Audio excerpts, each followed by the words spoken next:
In your own words, tell me about Tyrone. I mean, he was what we call a G.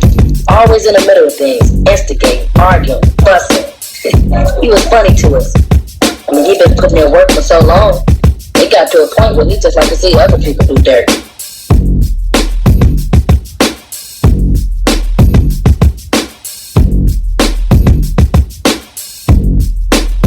Crowd of people, but then you had the clowns running up, throwing shit at the police, taking off running. So that in turn lead the police to mace old ladies or old men or, you know what I'm saying? Right. People that were just there to protest. But you had them clowns throwing rocks and hiding their hands. You know what I'm saying? So that was the... Who were the clowns? Man, you had some white kids doing it. You know what I'm saying? Some Somalians doing it. It'd just be a clown motherfucker run up and throw something at the police. And then they'll shoot the rubber bullet or mace the crowd, you know what I'm saying? Mace, and the person that threw it ain't even there no more. He done threw it and ran this way. So that was women and, you know what I mean, children and old people, you know what I'm saying? The people that wasn't there to be violent were ending up getting maced or hit with a rubber bullet or, you know what I'm saying? Smacked with a baton.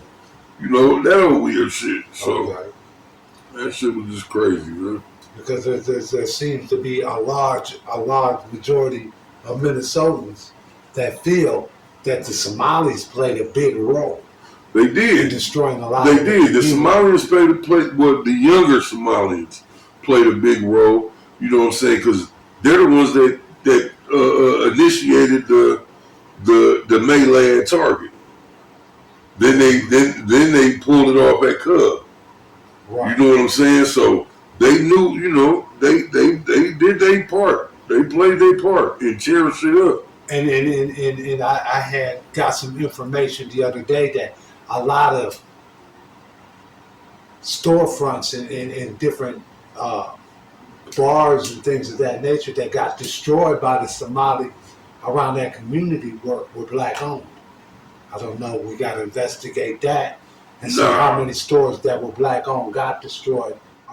The shit that got set ablaze, you know what I'm saying, was just the whole neighborhood got set on fire. Right. You know what I'm saying? There were certain stores and certain places that some people took the arms, you know what I'm saying, and protected, you know what I'm saying, like the natives. You get off on, if you would have took 26, by the time you got to Cedar, they were directing traffic. You know what I'm saying? So if you were on bullshit, you wasn't going to get in that neighborhood. Right. Which was cool. Then you had 38 in Chicago. You know, they wanted to come tear Bird Cup down. But motherfuckers wasn't having it. You know what I'm saying? And so they had armed security out there. Then, like, you know what I'm saying? We had a storm 35th and Minneapolis. You know, that we wasn't letting them come tear up. You know what I mean? We had Antifa, which is an anarchist movement that wants to overthrow the government. So they wanted to get rowdy. Then you got the juggalos who want the same thing. You understand me? They're not thinking about looting or nothing. They're thinking about causing ruckus that would send things into martial law. You understand me? Then you had Black Lives Matter. Now, Black Lives Matter was supposed to have been representing the whole black community, but I have a problem with people that still need to come to terms with who they are mentally and sexually. It's just my opinion. Leading people, you know what I'm saying, that have things together up there. You know, there's a conflict of interest, I feel. And after the riots, a lot of these Black Lives Matter leaders got hit off for fucking with the money. You know what I'm saying? Fucking with the funds and getting funds. And then you got the Somalis, who we see now 5 years after the fact, have been embezzling billions of dollars. Now we got to be smart about this. I heard somebody say they all knew about it. Some way, somehow, they knew it was going on. It was a wink, wink. And the only ones that probably didn't know what was going on were the ones freshly over here that didn't know English and didn't know the process. You understand me? But too much paperwork was being signed, and too much people had to coerce each other for half of them not to have known.